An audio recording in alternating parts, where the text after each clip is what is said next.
Le chef de l'État, le président Alassane Ouattara, était hier vendredi à Korogo pour assister aux obsèques du chef canton Bafao Coulibaly, mort début mars dernier dans sa 90e année. Nous en parlerons en tout début de journal. Dominique Ouattara, la première dame de Côte d'Ivoire, elle vient de lancer au groupe scolaire d'Anoumambo à Marcory la 5e caravane ophtalmologique. Elle offre des consultations et des soins gratuits à plus de 15 000 enfants de 0 à 15 ans. Un homme soupçonné d'attaque terroriste a été placé en garde à vue dans la nuit d'hier à aujourd'hui au lendemain de l'attaque au camion bélier à Stockholm en Suède qui a fait 4 morts et 15 blessés. Le suspect serait un Ouzbek de 39 ans, sympathisant de l'organisation État islamique. Voilà pour le sommaire. Bonjour mesdames et messieurs et merci de nous rejoindre dans ce 13h. Je vous le disais en titre, le président Alassane Ouattara était hier vendredi aux obsèques du chef canton de Korogo, Bafao Coulibaly, mort début mars dernier dans sa 90e année. Dès son arrivée dans la ville de Korogo, le chef de l'État s'est d'abord rendu à la place Bandala pour les hommages, puis à la mosquée du Djelisso où il a pris part à la prière mortuaire. Alvorassa. C'est le 3 mars dernier qu'est décédé Bafao Coulibaly, chef de canton de Korogo. Il était l'un des fils du premier chef de province de Korogo, Pélé Forogon. Le président de la République Alassane Ouattara a effectué le déplacement pour ses obsèques.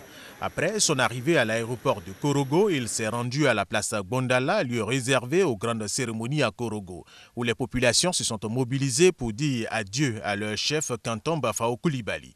Premier chef des Dozo de Korogo lui-même, ils ont été les premiers à lui rendre hommage. Une prière a ensuite été dite par l'imam Bachir Ouattara, imam de la mosquée du Golfe, pour le repos de l'âme du dauphin. Suivra ensuite le porte-parole des rois et chefs traditionnels Dosso Lenissa, qui a remercié le président de la République Alassane Ouattara pour avoir effectué le déplacement pour rendre un dernier hommage à Bafao Coulibaly, qui a œuvré pour la paix et la cohésion sociale à Korogo. Majesté, homme au grand cœur et figure de proue, tu nous quittes après avoir rempli, voire très bien rempli, ta vie de ce monde. Majesté, tu as été et resteras pour toutes les populations de ta grande province, de toute la Côte d'Ivoire et surtout tes collègues rois et chefs traditionnels, l'incarnation de la sagesse, du soldat intrépide et ingénieux, de la paix, de la tolérance et de la cohésion sociale. Majesté, tu as été et demeureras l'authentique symbole de la force tranquille. Majesté, tu as entrepris de retourner à Souana Ouattara alors que s'ouvre une ère de nouveaux challenges pour la Chambre nationale des rois et chefs traditionnels dont tu étais le premier vice-président. Coulibaly Amadou, au nom du Premier ministre Amadou Gon Coulibaly et de la grande famille Gon, a également remercié le président de la République Alassane Ouattara pour son soutien après le décès de leur patriarche Bafao Coulibaly. Bafao Coulibaly a enfin été conduit à sa dernière demeure après la prière du vendredi à la petite mosquée du Djelisso.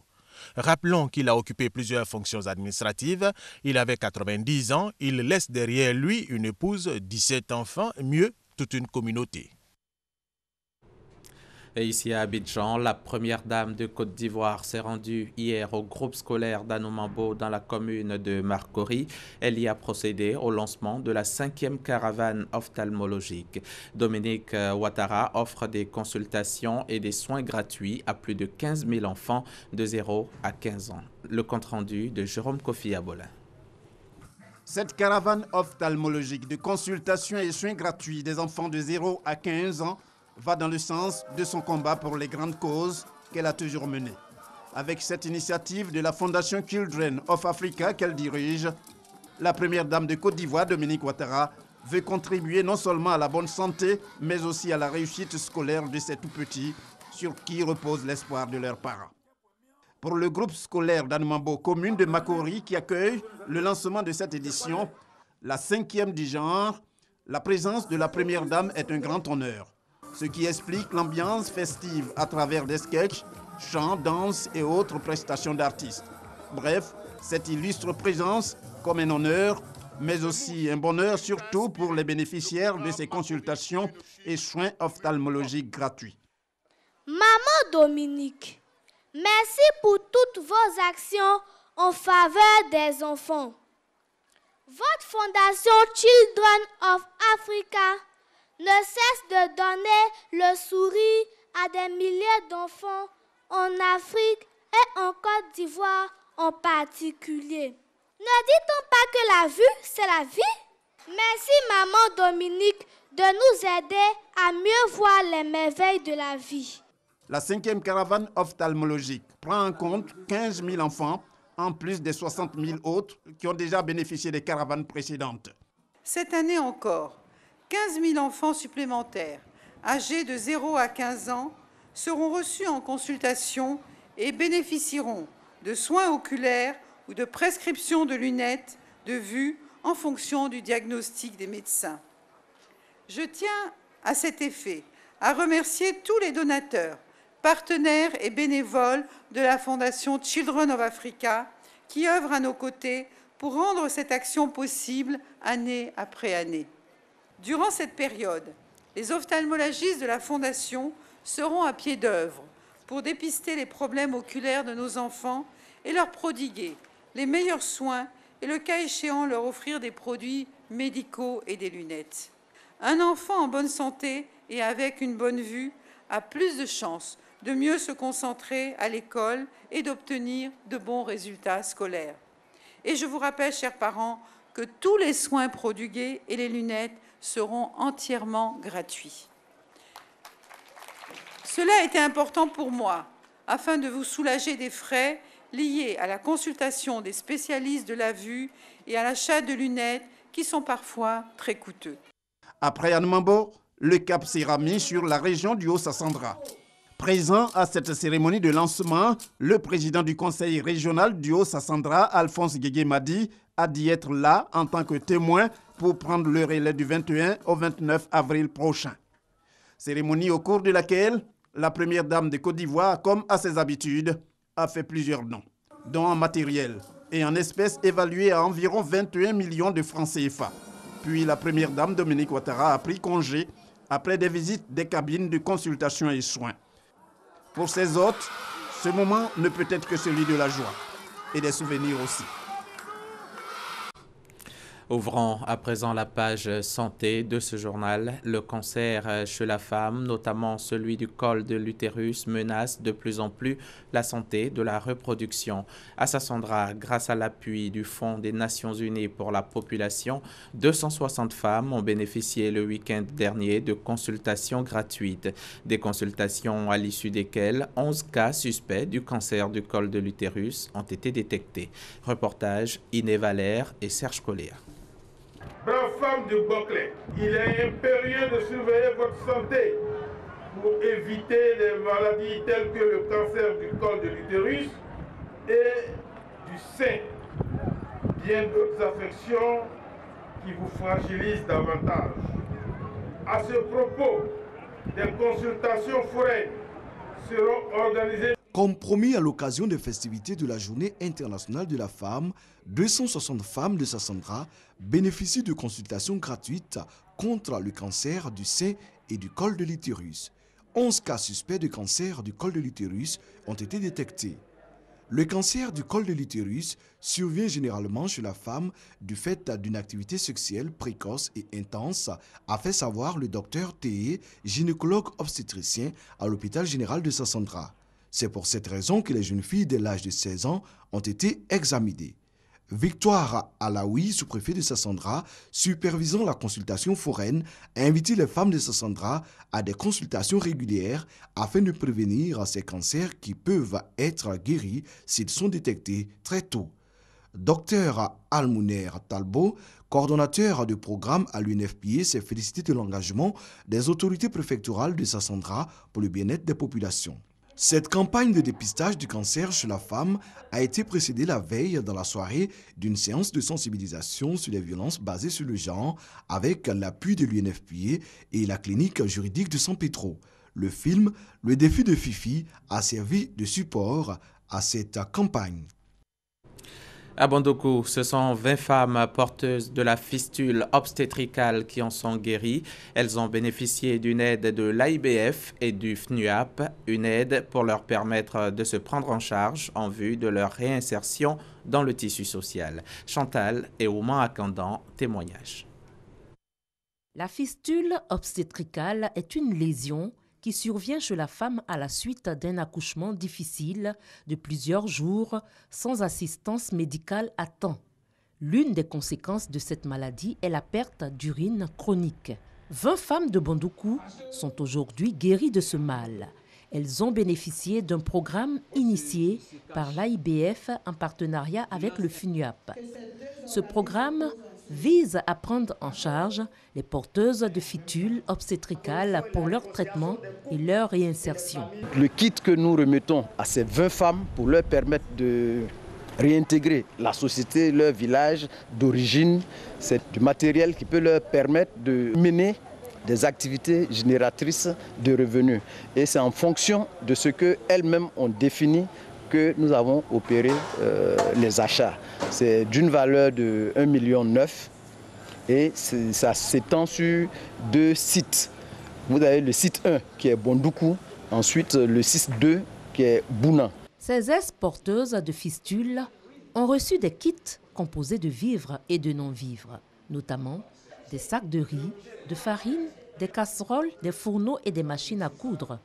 Ce dont va leur permettre de se prendre en charge. Je suis guérie, en tout cas je suis très contente. En tout cas, je leur dis merci, il n'est qu'à continuer à nous soutenir. Je suis contente, ce que les parents ont fait pour nous. Je veux remercier les cadeaux qu'ils m'ont donné, remercier les papas et les mamans. Les autres aussi, ils n'ont qu'à sortir, ils vont les soigner comme nous aussi. La fistule obstétricale conduit souvent à l'isolement social des femmes atteintes. Si les porteuses de fistules sont traitées à temps, elles guérissent.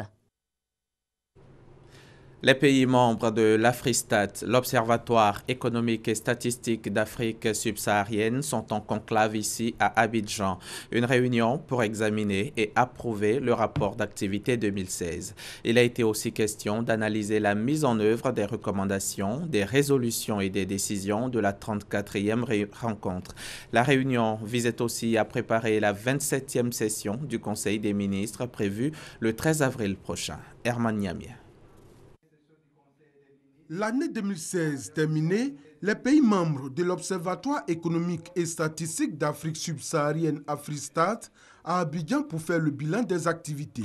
Il s'agit également au cours de cette rencontre d'examiner la situation de la mobilisation des ressources et les questions à soumettre à la 27e session du Conseil des ministres qui se tiendra ici même à Abidjan le 13 avril prochain. Et cette réunion nous a recommandé de poursuivre en particulier les recommandations en termes de mobilisation de ressources, parce que c'est ça qui permet de réaliser les activités de renforcement des capacités des États membres. Donc nous avons mis l'accent sur les activités de plaidoyer et de sensibilisation en vue d'amener les autorités des États membres d'Afristat à verser à temps leurs contributions. Né de la volonté des États membres de la zone franc, avec l'appui de la France, l'Observatoire économique et statistique d'Afrique subsaharienne accompagne les États membres en mettant à leur disposition des informations statistiques de qualité. Entre autres, les statistiques des prix, la comptabilité nationale, les statistiques d'entreprise et les enquêtes auprès des ménages. Représentant le ministre du Plan et du Développement, Aïssata Sobia, précise que c'est grâce aux statistiques fournies par les structures spécialisées que l'État oriente ses priorités en matière de planification du développement. Tous les gouvernements ont besoin de statistiques fiables et en temps réel. Mais dans les pays en développement, comme les nôtres, ce besoin est encore plus important. En effet, les ressources sont très limitées et il est essentiel qu'elles soient utilisées de manière efficace et à bon escient. Pour cela, de bonnes statistiques sont nécessaires. Après bientôt 2 décennies d'existence, l'Observatoire économique et statistique d'Afrique subsaharienne est devenu un centre d'excellence en Afrique au sud du Sahara. Le Salon international du bâtiment s'est tenu cette année pour la première fois en Afrique et c'est l'Égypte qui a abrité l'événement. La Côte d'Ivoire était représentée à ce rendez-vous. Les professionnels ivoiriens du bâtiment, du tourisme et de la construction ont mis en lumière les opportunités que le pays a à offrir aux investisseurs, notamment égyptiens. On en parle avec Eugène Atoubé. Moment fort de la présence de la Côte d'Ivoire à la première édition du Batimat Égypte. La délégation ivoirienne félicitée pour sa brillante intervention au panel sur le thème « Opportunités d'investissement dans les domaines bâtiments et construction ».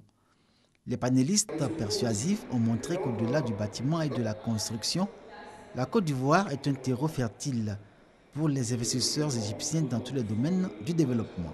En dehors donc du bâtiment, il y a l'urbanisation de la ville, il y a également les secteurs agricoles, l'assainissement. La Côte d'Ivoire a besoin de partenariats forts avec des pays qui sont assez bien lancés donc sur le développement pour nous permettre d'aller de l'avant et d'atteindre notre émergence. La Côte d'Ivoire dispose d'infrastructures hôtelières mais qui ne sont pas forcément suffisantes. Les grandes villes comme Boaké, comme San Pedro, un peu partout ont besoin d'infrastructures hôtelières et donc notre présence ici, c'est de permettre que nos amis égyptiens puissent investir en partenariat justement avec les Ivoiriens dans le domaine du tourisme en Côte d'Ivoire pour augmenter la capacité hôtelière de la Côte d'Ivoire. L'Égypte invitée à jouer sa partition au prorata de son poids économique et surtout dans la coopération sud-sud que la Côte d'Ivoire a choisi comme axe de développement. C'est qu'à ce jour, les relations économiques entre les deux pays restent à densifier car de par leurs atouts et potentiels respectifs, ils peuvent arriver à nouer un partenariat gagnant-gagnant. Ils ont cette intelligence de fabriquer des matériaux de construction qui partent de la conception à la clé en passant par toutes les étapes de la construction du bâtiment. Donc ce partenariat-là sera gagnant-gagnant à partir du moment où il voit une PME ivoirienne d'un côté et de l'autre côté une PME égyptienne qui se mettent ensemble pour fabriquer sur place. L'Égypte comme partenaire économique de choix. Une opportunité à saisir par la Côte d'Ivoire, opportunité qui éventuellement peut déboucher sur d'autres perspectives comme par exemple l'ouverture de lignes aériennes et maritimes entre Abidjan et le Caire. De retour en Côte d'Ivoire, contribuer avant le départ définitif de l'ONUCI au renforcement de la formation de la police et de la gendarmerie nationale en matière des droits de l'homme, c'était là le seul point à l'ordre du jour lors de la conférence organisée récemment par la CNDHCI, la Commission nationale des droits de l'homme en Côte d'Ivoire. Ahmed Traoré et Alexis Ouedraogo nous en disent plus. Les instruments internationaux des droits de l'homme ne sont presque pas intégrés dans les cours dispensés dans les académies de police ou encore de gendarmerie.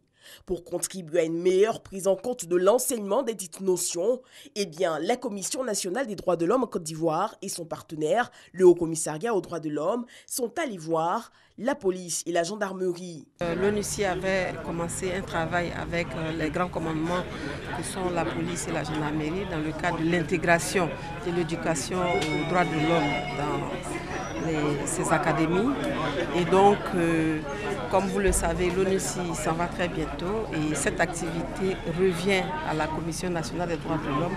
Et donc, il nous revient donc de continuer le processus avec ces deux corps. Une initiative jugée opportune par le porte-parole des deux institutions. Les notions des droits de l'homme sont des notions qui sont complexes, qui dans leur mise en œuvre ne sont pas forcément toujours bien suivies.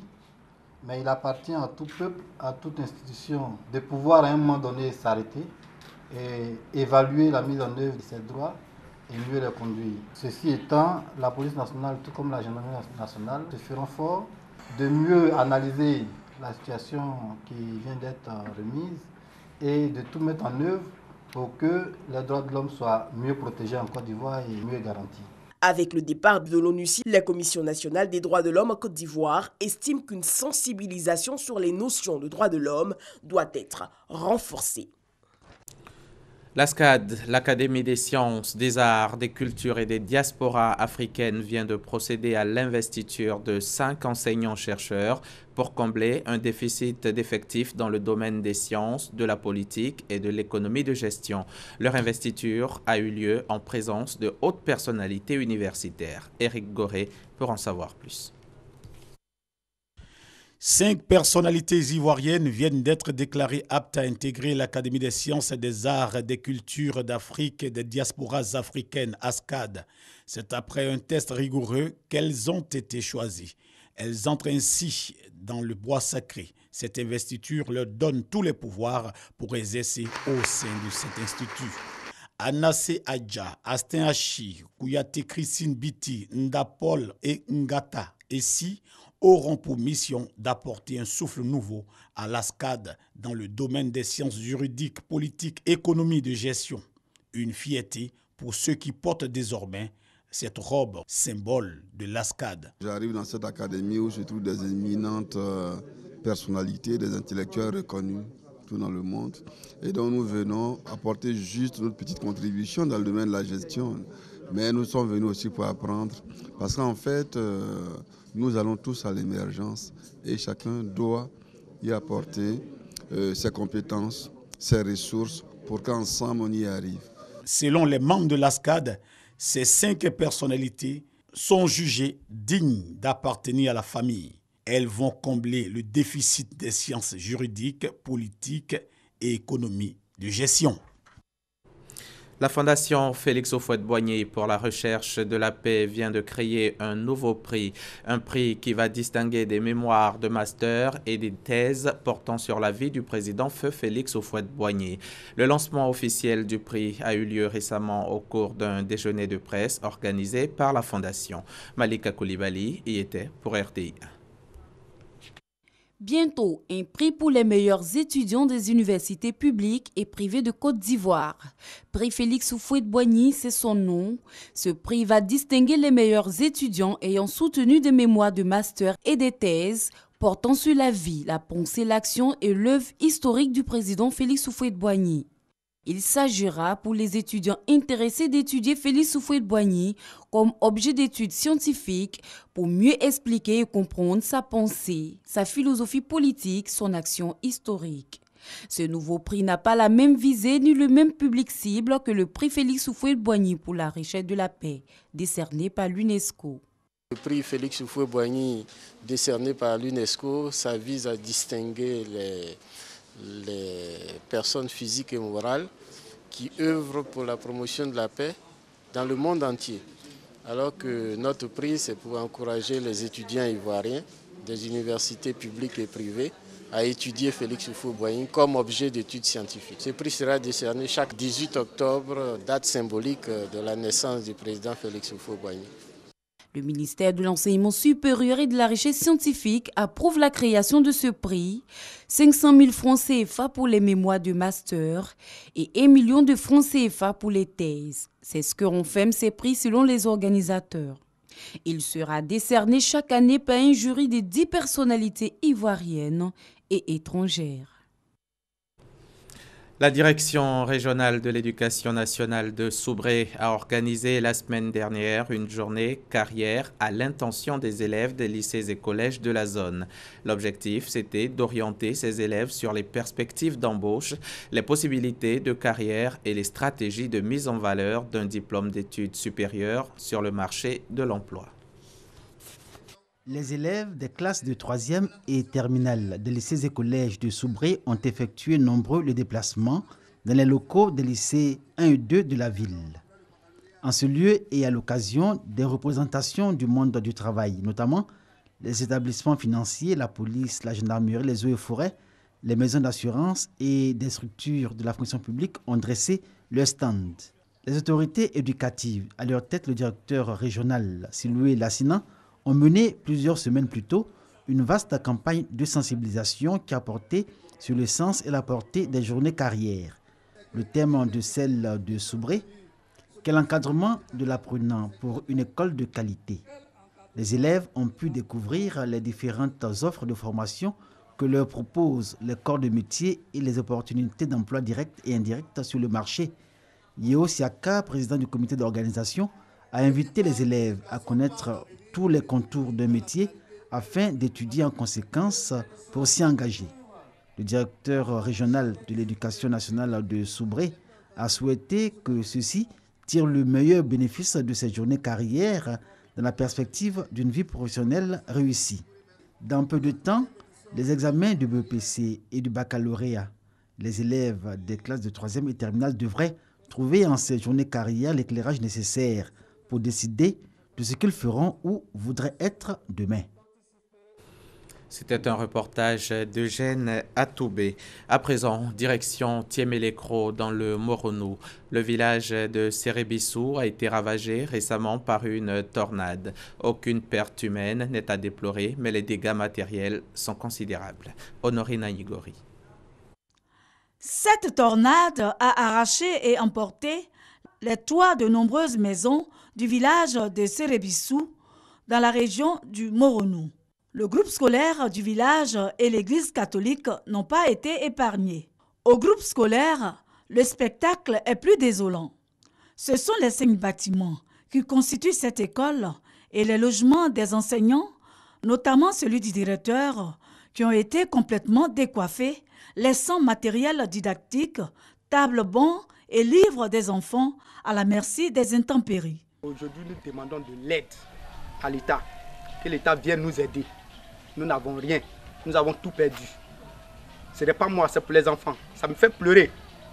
Le chef du village, Nana Mboti Kwadjo, et le député Ngata Kamanan, fils du village de Sérebissou, souhaitent une solidarité nationale pour aider le village à se relever, surtout à réhabiliter son groupe scolaire pour que les 400 écoliers qui ne vont plus en classe depuis cette date fatidique du 27 mars 2017 reprennent le chemin de l'école. Sérebissou étant un centre d'examen du CEPE. Le dégât est tellement énorme que je demande de l'aide à notre conseil régional, notre président du conseil régional, à l'État même, de venir me secourir. Nous faisons appel à la solidarité nationale pour que l'État puisse apporter un soutien à ce village qui est un grand village. Malgré les efforts des populations, une semaine après le drame, pour se prendre en charge en reconstruisant à la hâte leur demeure, le sinistre est encore perceptible. L'actualité internationale à présent. Les bombardements américains sur la base aérienne syrienne continuent de susciter des commentaires. Donald Trump, le président américain, avait promis de ne pas se mêler au dossier syrien, Qu'est-ce qui justifie donc ce revirement et cette précipitation alors que l'ONU annonce une enquête sur la présumée attaque à l'arme chimique attribuée à Bachar el-Assad? L'analyse de Sylvie Touré. Vue du ciel, voici ce qui reste de la base militaire aérienne d'Al-Sharat, située dans le centre de la Syrie. Des missiles de croisière, au total 59, ont été largués sur cette base dans la nuit de jeudi, en représailles à une présumée attaque chimique qui a fait au moins 86 morts à Ran-Sheroun, un quartier sous contrôle rebelle. Derrière cette expédition punitive, Donald Trump. Surprise générale, cette intervention survient alors que l'ONU annonce une enquête sur la véracité de l'attaque chimique et sur son commanditaire. Mieux ou pis, l'acte rompt avec les déclarations de campagne. Le président américain avait affiché une quasi-indifférence sur le dossier syrien, promettant de se concentrer sur la politique intérieure. Difficile alors de comprendre ce virage à 180 degrés.